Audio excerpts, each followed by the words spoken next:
माझा आत्ता नुकताच भिडेवाडा हा चित्रपट, एक जातीपलीकडची माणसं सावित्रीबाई फुले आणि महात्मा फुले यांच्या जीवनावर आधारित हा चित्रपट संपूर्ण महाराष्ट्रामध्ये थिएटर्समध्ये आत्ता तुम्ही जाऊन पाहू शकता. नमस्कार, मी निखिल निगडे. मी अनेक चित्रपट, अनेक मालिका यांमध्ये काम केलेलं आहे. आज लीना ज्वेलरी येथे आज माझ्या मिसेसचा वाढदिवस आहे, तर मिसेसच्या वाढदिवसानिमित्त काहीतरी गिफ्ट घ्यायचं आणि आजकालचे वाढलेले सोन्या चांदीचे भाव पाहता आज सोनं चांदी खरेदी करणं शक्य नाहीये, पण लीना ज्वेलरी यांनी 1 ग्रॅम ज्वेलरीमध्ये अतिशय सुंदर सुंदर पर्याय आपल्या सर्वांसाठी इथे आपलं उपलब्ध केलेले आहेत. म्हणजे त्यांच्याकडे नेकलेस असतील, चेन असतील, अंगठी असतील, रिंग असतील, असे विविध पर्याय आणि अतिशय सुंदर असं त्यांचं मार्गदर्शन आणि चॉईस करण्यासाठी मदत ते करत असतात. आणि आज मिसेसचा वाढदिवस आहे, तर त्यांनी अतिशय आम्हाला सुंदर गायडन्स तर केलाच, पण तिला एक छोटंसं गिफ्टही दिलं. आणि लीना ज्वेलरी मार्फत आम्ही अनेक कार्यक्रम करत असतो. महाडिक मॅडम आमच्या सोबत असतात, तर मी महाडिक मॅडमचेही मनापासून आभार मानतो आणि नीला ज्वेलरीला पुढील कार्यासाठी शुभेच्छा देतो. सर, तुम्ही आमच्याबद्दल खूप छान सांगितलं. हे आमच्या कस्टमर्सला आणि व्ह्युअर्सला ऑलरेडी माहिती आहे. सर, तुमच्याबद्दल सांगा, तुम्ही कुठले कुठले मूवीज केलेत किंवा तुमचा आता काय चित्रपट चालू आहे त्याबद्दल लोकांना माहिती असणं उत्सुकता आहे.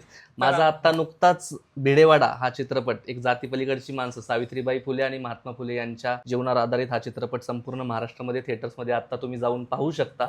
याआधी मी आलय माझ्या राशीला हा चित्रपट केला होता. तो चित्रपट आता Amazon Prime वर आपण आत्ता नक्की पाहू शकता. आणि 30 ते 40 पेक्षा जास्त अल्बम सॉन्ग मी केलेले आहेत. त्यातलं आता सुप्रसिद्ध सॉन्ग म्हणजे राजस भेटला पैलवान, ही जुनी लावणी होती, ही नव्याने आम्ही आता सुमित म्युझिक कंपनी सोबत केलेली आहे, तर तीही आपण युट्यूबला जाऊन पाहू शकतो. खूप छान वाटलं सर, तुम्ही आलात. पुन्हा पुन्हा येत राहा. आपण नेक्स्ट टाइम नक्कीच अजून कोलॅबोरेशन करू तुमच्या सोबत. 100%. आणि आपल्या कस्टमर्सला आणि व्ह्युअर्सला नक्कीच आवडेल तुमचे चित्रपट पाहायला. तर नक्कीच त्यांचे चित्रपट, त्यांचे सॉंग्स नक्कीच तुम्ही पहा, लाईक करा, कमेंट करा, सपोर्ट करा. Thank you so much.